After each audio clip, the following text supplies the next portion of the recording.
The entire world is horrified by the aggression against Iran unleashed by the United States and Israel, which provoked a destabilization in the Middle East and the world market. What is openly provocative is the closing of the Al-Aqsa mosque compound for the Muslims in the last days of Ramadan on the pretext of security.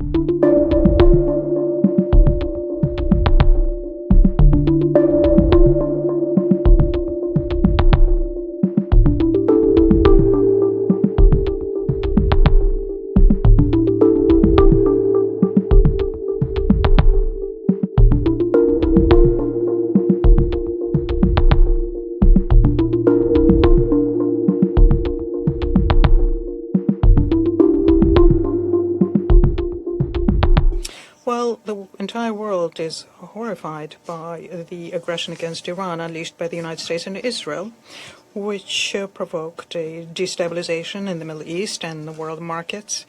What is being undeservedly obscured is a deteriorating situation in the occupied Palestinian territories and in particular in the West Bank. Making use of the regional escalation, the Israeli settlers redoubled their efforts in infringing upon the rights of the Palestinians on the West Bank. Since the beginning of the war, there was an 80% increase in the crossings of roads and checkpoints. Additional military contingents have been introduced to Palestinian lands. Local people and municipalities saw 40 hectares of land confiscated for military needs. Since the beginning of the year, the settlers pushed out 1.5 thousand people from the West Bank. As a result of what was being done by radicals and security forces, 29 Palestinians were killed.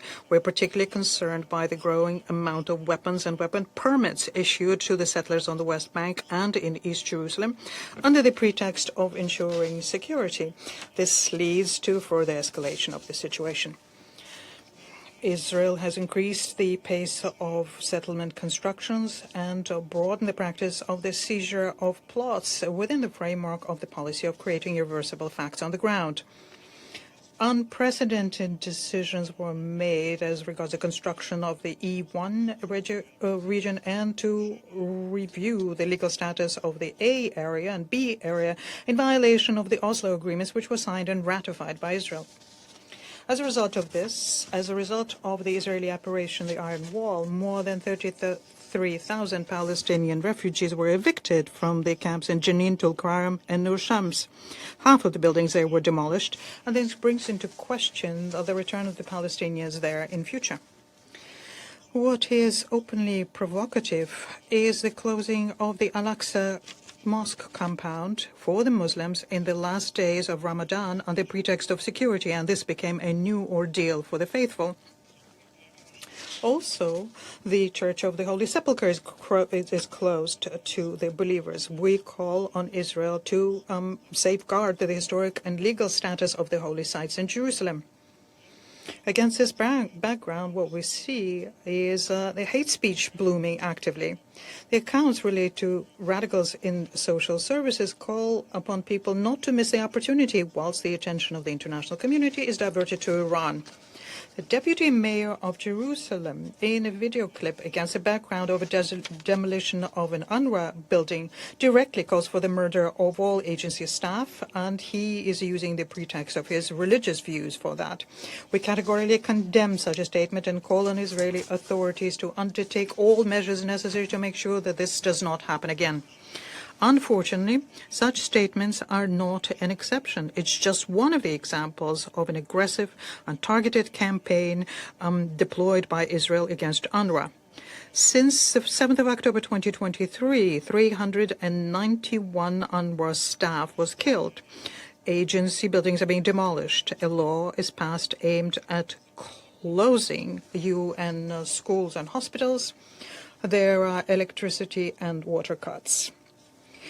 Anti-UNRWA disinformation is being launched in the media.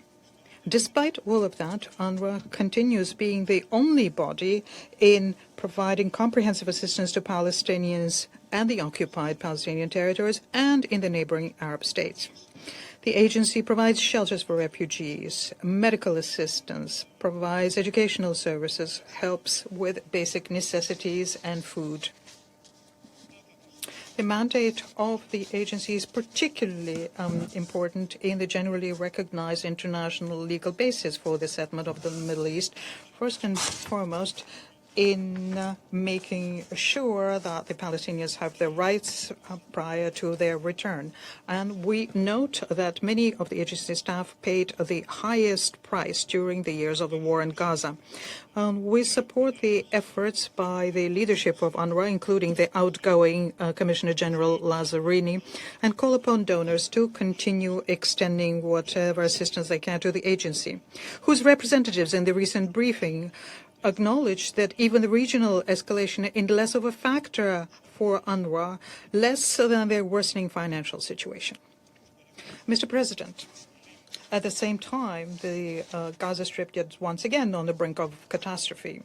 Since the moment the notional ceasefire in Gaza was announced, 10th of October last year, that is, more than 650 Palestinians were killed and about 1,700 wounded. The yellow line is gradually moving west, and the territory which is not under Israeli control is shrinking. According to the information we have, the amount of humanitarian assistance has gone down by 80 to 90%. There is only one crossing point. Kerem Shalom is fully functioning. The Rafah crossing was partly restored recently for people's crossing. We're also witnessing that there are shortages of drinking water and food and medicines. And the prospects for the rapid restoring of civilian infrastructure are not there. Israel is blocking the supplies of construction materials. We call upon Western Jerusalem to ensure a safe and unimpeded access in line with the well-known guidelines. Overall, we must acknowledge that the implementation of the peace plan by Trump on Gaza, endorsed by Security Council Resolution 2803, is not something that we're witnessing. We understand, of course, that the regional escalation is not conducive towards creating favorable conditions for future stops so as to deploy transitional structures in the Strip and the formation of international stabilization forces in Gaza. At the same time, the lack of progress in the implementation of the plan, including the lack of understanding on the ISF, on the withdrawal of Israeli military from the Strip and the transfer of authorities to the Palestinian authorities, can lead to yet another spiral of hostilities. We are disappointed and perplexed by the fact that Ramallah is excluded from the political settlement process. Their representatives were not invited to participate in the Board of Peace.